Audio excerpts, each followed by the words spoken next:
안녕하세요. 예, 황정현입니다. 어머님들 드라마 좋아하시죠? 네. 그 드라마를 왜 좋아하세요? 그 얘기가 예, 뭐 우리 얘기 같기도 하고 또 어떤 분들은 뭐 잘생긴 배우가 나왔어 뭐 이럴 수가 있겠죠.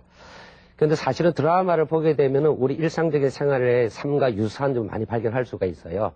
예컨대 보면은 드라마에 출연하는 인물의 성격들이 우리들의 성격과 유사하고 그렇죠.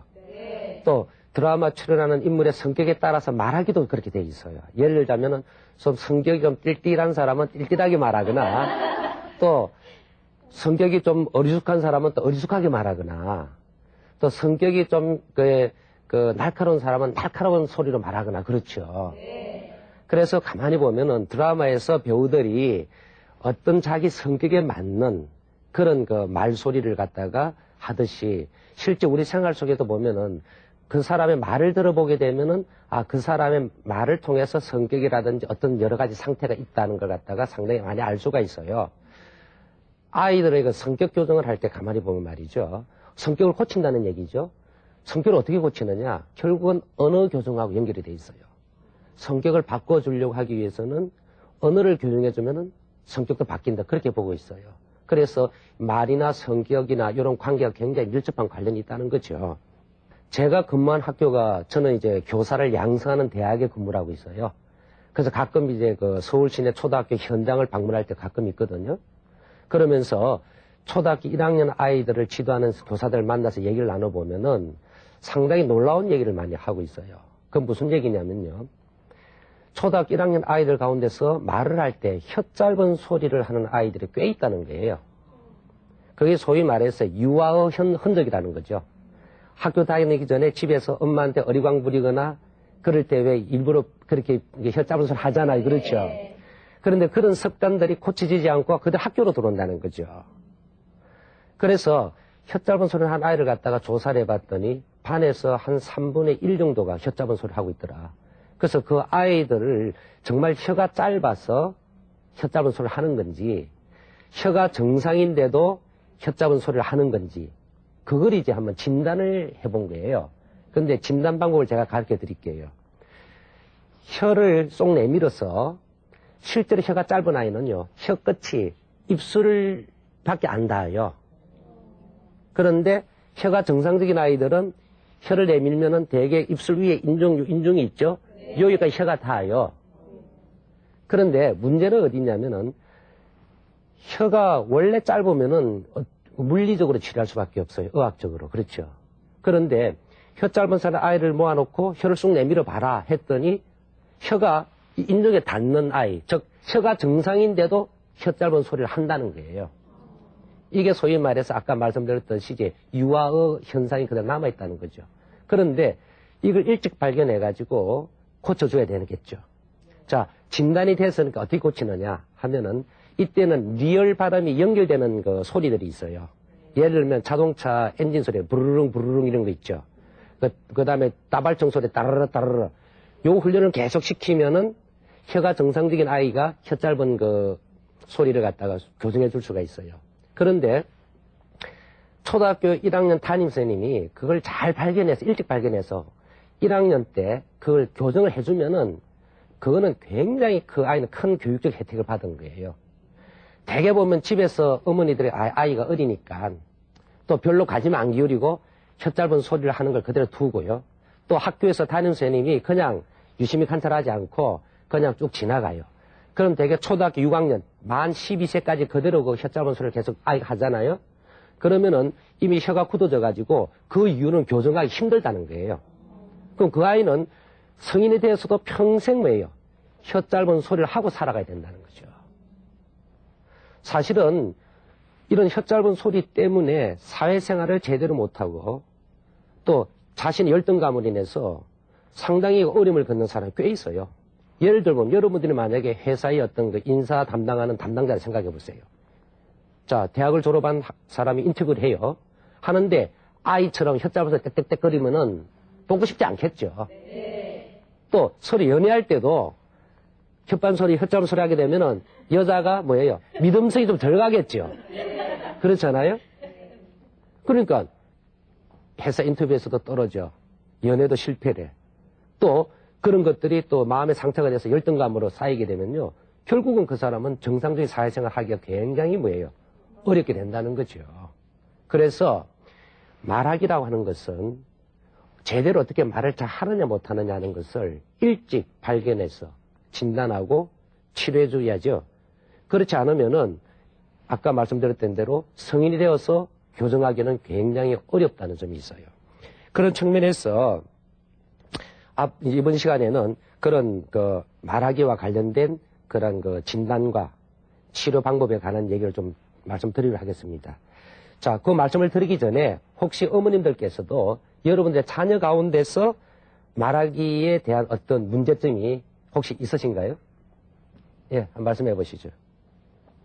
우리 아이 같은 경우는요, 성격이 너무 급한 탓인지 말을 할 때도 빨리 하는 바람에 발음이 너무 부정확하더라고요. 예, 그런 경우 상당히 많이 있죠. 성격 급하고 말은 빨리 하다 보니까 발음이 부정확할 수밖에 없죠. 그럼 그럴 때는 어떻게 지도하면 좋을까? 이런 게 이번 시간에 공부할 내용이에요. 그 다음에 또 다른 어머님. 선생님께서 조금 전에 말씀하셨는데요. 우리 아들 같은 경우에는 엄마 밥 먹었죠? 이렇게 말을 해요, 요즘요. 먹었죠? 그래요? 네. 그래서 예. 걱정이 되거든요. 예. 실제로 아이들뿐만 아니에요. 실제로 잘 관찰해 보면은 성인들인 우리도 말하기에 있어서 그런 문제점을 굉장히 많이 발견할 수가 있어요. 정도 문제라는 거죠. 그래서 지난번에 듣기와 관련해서 듣기 진단과 치료를 했지 않습니까? 그와 관련해서 말씀드렸듯이 이런 말하기와 관련한 것도 아주 일찍 어린 나이에 빨리 발견해서 교정해주면은 인격적인 성장, 사회적인 생활에 정상적인 걸 유지할 수 있어요. 그런데 그걸 그냥 내버려 두게 될 경우에 상당히 큰 문제를 일으킬 수 있다는 거죠. 그래서 이런 점에서 말하기라고 하는 것은 얼마나 그 의사소통하는 데서 핵심적인 내용들인, 핵심적인 기능인데 이 기능들을 제대로 발휘할 수 있도록 도와줘야 될 필요가 있다고 볼 수 있겠습니다. 그래서 그러면 잠시 우리 아이들은 자기가 말하는 것과 관련해서 어떤 문제점들이 있는지 한번 잠깐 보고 다시 말씀을 드리도록 그렇게 하기로 하겠습니다. 사람들 앞에서만 나가면요, 목소리가 작아져요. 말할 내용은 분명 머릿속에 떠오르는데 이상하게 자꾸 말을 더듬게 돼요. 저는 평소에 발음이 정확하지가 않아서 걱정이에요. 저는 말을 너무 빨리 하고 목소리가 큰 게 문제인 것 같아요. 잘 보셨죠? 네. 우리 아이들도 이런 말하기와 관련해서 이런 많은 문제점을 갖고 있어요. 그래서 이런 그 문제점들을 학교에서 교사들이나 가정에서 부모님들이 일찍 발견하고 그 다음에 어떻게 치료해 줄 것인가에 관심이 없이 그냥 내버려 뒀을 경우에는 아까 제가 말씀드렸듯이 그 정상적인 사회생활 하기가 굉장히 어려워진다는 거예요. 그런 측면에서 볼 때 이번 시간에는 그 말하기에 관련된 그 문제점의 원인이 무언가를 한번 진단해보고 그걸 어떻게 치료하면 좋을지 하는 그런 부분을 중심으로 말씀드리도록 하겠습니다. 우선 그 말하기와 관련된 그 장애의 그 유형들이 있어요. 첫째가 뭐냐면요. 발음 장애라는 게 있어요.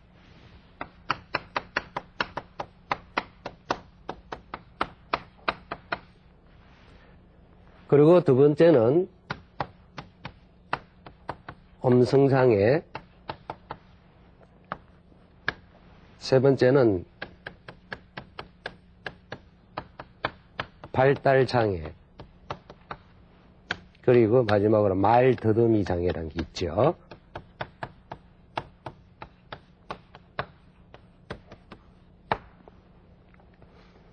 여기서 말씀드리는 그 발음 장애라고 하는 것은 어떤 소리를 낼 때 정상적인 발음을 못하는 경우를 얘기를 해요. 대개 보면은 초등학교 이제 저학년에서 많이 나타나는데요. 유치원까지는 아이들의 그 구강 구조, 그 말하는 것과 관련된 그 혀라든지 이런 요 내부의 그 구강 구조가 잘 발달되지 않아서 발음의 장애가 좀 있을 수는 있어요. 유치원까지는요. 그렇지만은 이제 구강 구조가 거의 갖춰지고 정상적인 말하기 단계에 접어드는 초등학교에 입학했을 때까지도 여전히 어떤 정상적인 발음을 못하는 경우가 꽤 있다는 거죠. 예를 들어 이런 게 있어요. 그 사탕이라고 해야 되는데 아탕. 생략, 시어서 생략할 경우 가끔 첫 받침을 생략해서 말하는 경우를 들어볼 수가 있어요. 한번 이제 여러분들 자녀들 가운데서 말할 때 첫 받침을 첫 소리를 갖다 생략하는 안 하는 거 잘 들어보세요. 그 일종의 그 발음 장애를 그 다음에 대용이라 그래가지고 그 때리다 하잖아요. 근데 그 셀이다. 쌍디귿 대신에 쌍시옷을 쓰는 다른 받침을 써서 발음하는 경우가 있어요. 그런 경우가 있겠죠. 그 밖에도 다른 거 발음의 그 부조화, 발음이 정확하지 않아가지고 그 상대방이 말을 이해하지 못하도록 혼란스러운 발음을 할 때가 있어요. 그런 걸 우리가 흔히 발음장애라고 그러죠. 그래서 이런 발음장애와 관련해서는 원인이 두 가지가 있어요. 하나는 뭐냐면 신체적인 결함이 있어요. 즉 뭐냐면요. 아이들의 치열이 있죠. 치열이 고르지 못하거나 혀의 발달이 제대로 안 됐을 때 이런 문제가 생길 수가 있고요. 또 다른 하나는 환경적이거나 정서적인 면에서의 그 문제가 있을 수 있어요. 근데 대개 이제 신체적인 결함의 원인을 가졌을 때는 그거는 이제 그 전문가를 찾아가서 상담을 하고 치료를 일찍 받아야겠죠. 예를 이런 게 있죠. 우리가 할머님들이 이빨 빠지게 되면 입소리가 안 나잖아요. 그렇죠. 뭐 그런 식으로 아이들도 그런 그 발음과 관련된 구강 구조와 어떤 문제가 있다 해서 그거는 구강 구조를 치료해주기 위한 전문가를 찾아가서 치료를 받아야 된다는 거예요. 그러면 대개 어머님들이 도와줄 수 있는 것은 집에서 이제 그 도와줄 수 있는 학교나 하는 것은 대개 환경적이거나 정서적인 그런 그 문제점들이 있어요. 그건 제가 다른 문제와 관련 좀 더 자세히 설명을 드리도록 할게요. 두 번째는 그 음성장애라는 게 있어요. 음성장애는 소리가 지나치게 날카롭거나 안 그러면 코 맹맹이 소리를 하거나 안 그러면 소리가 지나치게 그 낮거나 어쨌든 음성적인 문제가 있어요. 이것도 아까 말씀드렸던 신체적인 결함과 그 다음에 환경 정서적인 요소가 서로 연관이 돼 있고요. 그 다음에 세 번째가 발달 장애가 있어요. 요거는 이제 인지적인 발달이 늦은 아이들. 그렇지 않으면은 어떤 신체적인 발달에 문제가 있다든지 이런 경우가 있어요. 이 경우도 신체적인 결함과 정서 환경적인 결함 두 가지가 있는데 역시 이것도 신체적인 문제가 있을 때는 전문가의 도움을 받아야 되고 우리 어머님들이 도와줄 수 있는 것은 환경이나 정서 문제로 도와줄 수가 있어요. 그 다음 네 번째가 말 더듬이 장애. 어떤 아이가 무슨 말할 때 말 더듬이 장애 큰 특징이 뭐냐면요. 하는데 첫 소리가 늘려져지죠. 뜨뜻하다가 첫을 탁 튀어나오죠. 그런 케이스가 있고 어떤 아이는 말하다가 중간에 더듬을 때가 있고 끝을 갖다가 마무리 못 지고 더듬고 그냥 적당히 끝나는 경우도 있고 이런 경우가 있어요. 이것도 역시 그 신체적인 결함과 정서 환경적인 결함 두 가지로 분류할 수가 있겠습니다. 그래서 요런 어쨌든 이 유형은 이렇게 네 가지가 있다 하는 점을 먼저 말씀을 드리겠습니다. 그래서 대개 보면 말이죠. 아까 제가 말씀드린 발음 장애와 관련해서 정서적인 환경적 정서적 결함은 어떤 문제가 있냐면요. 대개 부모님이 굉장히 엄할 경우가 있어요. 엄하게 되면은 소리를 갖다 밖으로 내야 되는데 소리를 안으로 자꾸 삼키는 그러니까 발음이 정확하게 구성이 안 되죠. 그래서 제가 말하기라는 것은 늘 인간관계가 굉장히 중요하다는 거예요. 부모와 자녀 사이 혹은 부부 사이에 인간관계가 부드럽고 자유로우면은 이게 상당히 이게 성격도 그렇지만은 말소리도 이렇게 제대로 나타낼 수가 있거든요. 그런데 너무 부모님이 무섭게 되면 소리를 자꾸 삼키려고 할 때, 이 호흡을 할 때 밖으로 내야지 소리가 나오잖아요. 그렇죠? 그런 경우가 있어요. 그러니까는 이런 경우는 어머님께서 아이하고 얘기할 때 지나치게 엄해서 아이들이 말하기를 두려워하게 해서는 안 된다 하는 점 첫째고요. 그 다음에 어떤 이런 것도 있어요. 또 부모가 거꾸로 말이죠. 아이가 너무 지나친 기대를 갖고 있을 때 이럴 때도 아이가 발음을 해낼 때 내가 하고 싶어 하는 욕구와 부모의 기대 차이가 너무 크잖아요. 클 경우는 아이가 말하기를 싫어하거나 안 그러면 말을 한다 하더라도 그냥 되게 얼굴물이고 말려고 하는 그런 그 습성을 갖고 있어요. 그런 측면에서 볼 때 부모의 지나친 어떤 기대감도 사실은 아이들이 그 발음을 정확하게 해주는 데 있어서 방해가 된다는 거죠. 그 다음에 이제 그 심한 차별 대우를 한다든지, 자녀 간에 있을 때 심한 차별 대우를 받았다든지, 그렇지 않으면은 그 언어 습득 과정에서의 어떤 문제가 생겨요. 말하면은 부모님이 발음이 정확하지 않으면은요, 아이도 발음이 왜요? 정확하지 않을 수밖에 없죠. 원래 말이라고 하는 것은 모방을 통해서 습득하거든요. 그렇기 때문에 부모의 발음의 문제와 같은 이런 거, 언어 습득 과정에서의 이런 거 문제가 있을 수 있어요. 그 다음에 이제 아이가 불만이 많다든지 어떤 상대방에 대한 반감이 있다든지 이럴 경우. 그래서 이런 환경과 정서적인 결함의 원인들이 이런 것들이 있어요. 그래서 이런 것들을 잘 고려해서 아이들에게 열려있는 마음으로 자유롭게 대할 수 있고 또 지나치게 아이에게 심리적 압박감을 좀 기대를 갖다가 아이한테 노골적으로 표현하거나 그러지 말라는 거죠. 그렇지 않으면 이제 어머니 발음이 왜 우리가 옛날 선생님은 바람풍, 바람풍 이러잖아요. 그렇죠? 그런데 마찬가지예요. 어머님이나 아버님께서 가정에서 정확한 발음을 하는 그런 훈련도 어머니 스스로 해야 되고 또 그걸 아이하고 얘기할 때는 의도적으로 정확한 발음을 하려고 이렇게 자꾸 시도를 해야 됩니다. 그런 게 있을 수 있겠습니다. 그 다음에 이제 이제 어떻게 하면 고칠 수 있느냐. 그 문제가 되겠죠. 자, 우선, 바른 발음하고 잘못된 발음을 갖다가 두 개를 녹음을 해야 돼요. 자꾸 들려줘요. 그래서 아까 제가 말씀드렸지만 말을 한다는 것은 모방이라 그랬죠. 그래서 바른 발음을 자꾸 듣고 그걸 흉내낼 수 있도록 지도해 주는 것이 상당히 중요하다는 거죠. 그렇지 않으면 거울을 통해서 발음 기관, 혀나 입술이 움직이는 모양을 갖다가 초등학교 교과서에 보면은 아이들 입술 사진 그림들 있죠. 맞아. 그런 지도를 하기 위한 자료들이에요. 그렇게 해준다든지요. 안 그러면 이제 쉬운 것부터 어려운 것으로. 처음부터 어려운 발음을 자꾸 강조하게 되면 더 어려워지니까 우선 아이가 고치기 쉬운 것부터 점차적으로 어려운 것 쪽으로 이렇게 지도를 해준다든지 또 아이의 존중감, 자기 존중감을 갖다 키워주는 게 굉장히 중요해요. 나는 엄마가 맨날 이런 얘기 있어요. 너는 아무 쓸모도 없는 아이야. 이렇게 하면 아이 진짜 쓸모없게 되거든요. 굉장히 말이 주술성이 있어서 무서워요. 늘 칭찬하고 자기가 스스로 나는 가치가 있는 존재라는 걸 인식할 수 있도록 그렇게 해주는 것. 그런 것들이 발음 장애를 고쳐주는 데 상당히 효과적이라는 거죠. 그 다음에 두 번째 이제 엄성 장애 문제. 이것도 어떤 식으로 치료해 나가느냐면요. 우선 침착하게 천천히 말할 수 있도록 하는 그 습관을 길러줘야 된다는 거예요. 엄성장애라고 하는 것은 우리가 정상적인 사람도 감정이 격하거나 그랬을 때는 자기도 모르게 소리가 달라지잖아요. 그렇죠? 그럴 때 아이들은 되게 엄성장애라고 하는 성격들이 보면 말이죠. 아주 흥분을 잘하는 아이들이 특징들이 있어요. 그렇지 않으면 아까 말씀드렸지 어머님이 늘 말씀하시는 게 신경질적인 소리를 갖다가 잘 내면은 아이도 그렇게 내요. 그래서 늘 아이들에게 천천히 마음을 차분히 가라앉히는 그런 호흡법. 어떤 분은 폭식, 성악가들이 발성이 굉장히 좋은 것은요, 호흡이 폭식 호흡을 하고 있어요. 배꼽 아래로도 호흡을 되게 하죠. 그래서 그러면 마음도 많이 가라앉혀지면서 발음도 정확하게 해줄 수 있고, 음성도 아주 좋은 음성을 만들 수가 있어요. 그런 가능성과 그 다음에 발성이나 가창.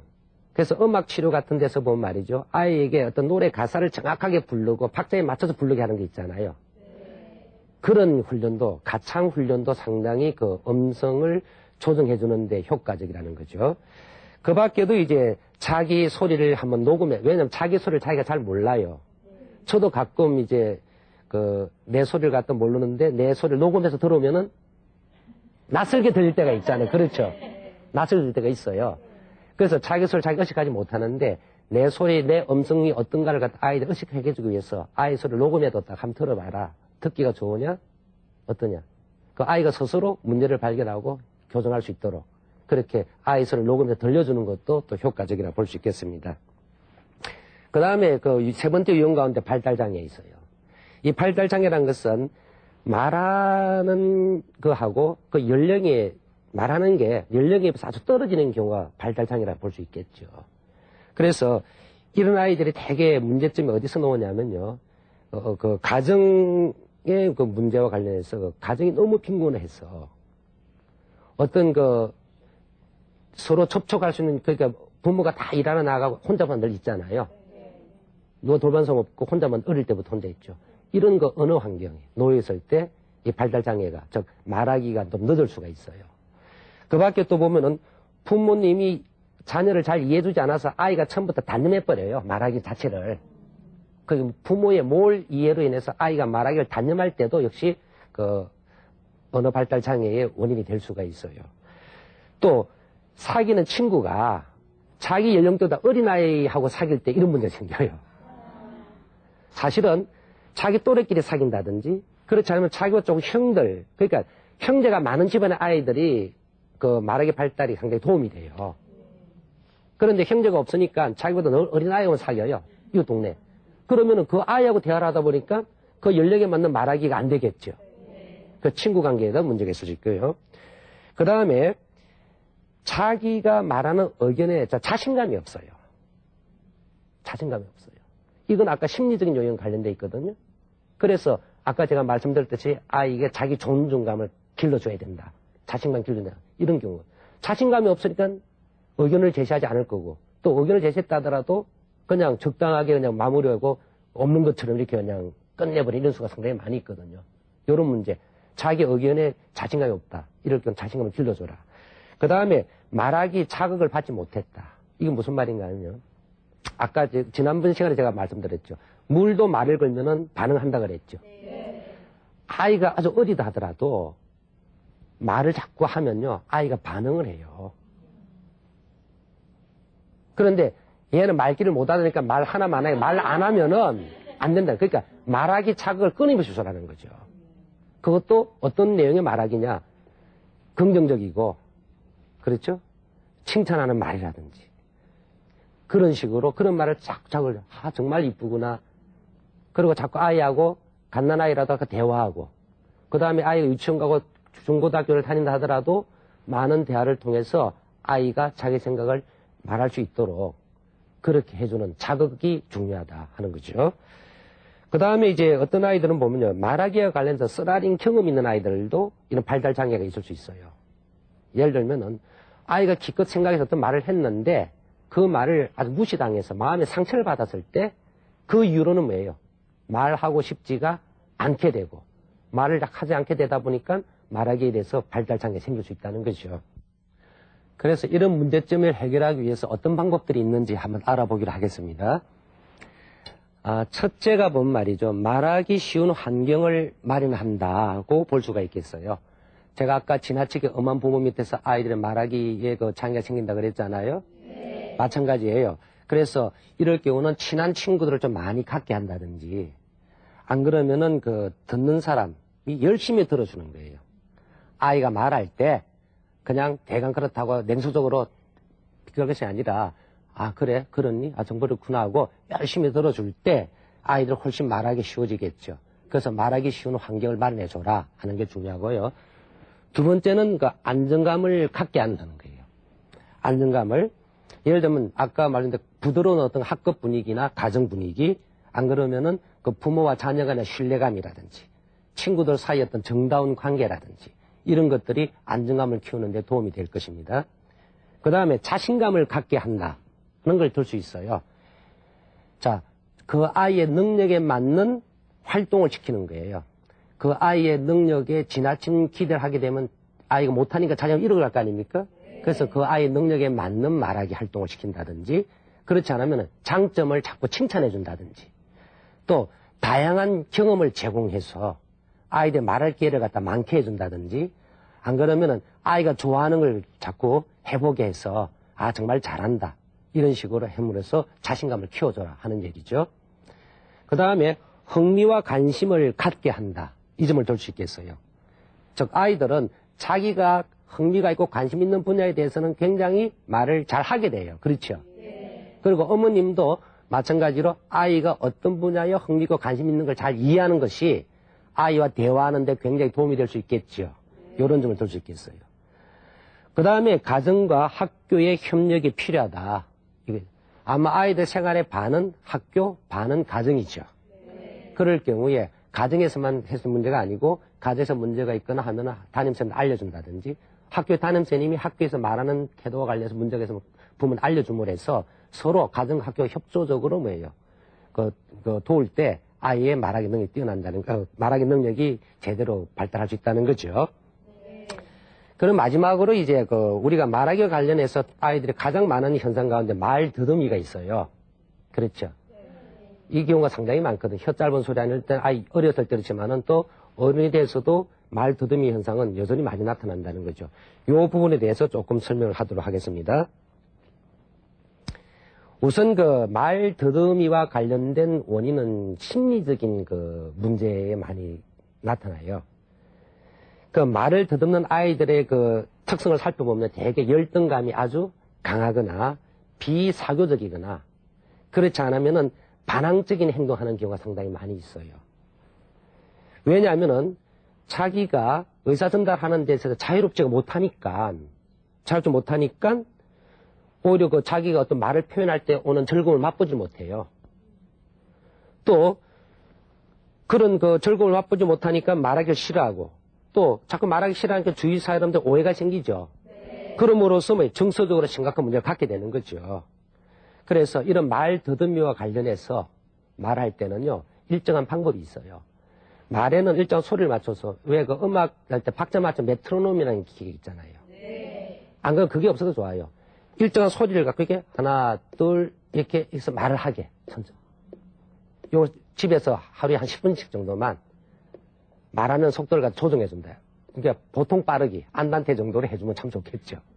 요렇게, 안 그러면 손가락으로 식당에서 밥 먹을 때도 여기 맞춰서 말해봐. 요 간격에 맞춰서 이런 식이죠. 그 다음에 말 더듬는다는 것은 보통 사람들도 다 있어요. 사실 약간씩 그렇죠. 그러니까 너만 그런 것이 아니다. 다 그렇다. 다만 너는 정도가 좀 심할 뿐이지. 그 정도만 낮추면 된다. 즉 말 더듬이를 고칠 수 있다는 생각을 아이에게 심어준다는 게 중요하죠. 그 다음에 이제 아이들에게 혼자서 고양이나 개나 애완동물이 있잖아요. 그런 동물하고 얘기를 많이 해줄 수 있도록 그렇게 해주는 것도 괜찮아요. 그 다음에 미리 말할 내용을 정리해서 말할 수 있는 습관을 들인다든지요. 그 다음에 말을 할 때는 눈짓이나 손짓이라든지 몸짓은 가능하면 하지 않고 말만 할 수 있도록 그렇게 지도하는 게 좋겠습니다. 자, 잘 보셨죠? 사실 우리가 귀가 있고 입이 있다고 해서 그냥 말하기, 듣기가 저절로 되는 건 아닙니다. 이렇게 말하기와 관련해서는 기술적인 측면뿐만 아니라 심리적인, 환경적인, 신체적인 요인들 모두 결합되어 있어요. 그래서 사람이 건전하게 살아가기 위해서는 이러한 말하기와 관련된 그런 통합적인 그런 관심들이 필요하다고 생각합니다. 네, 감사합니다.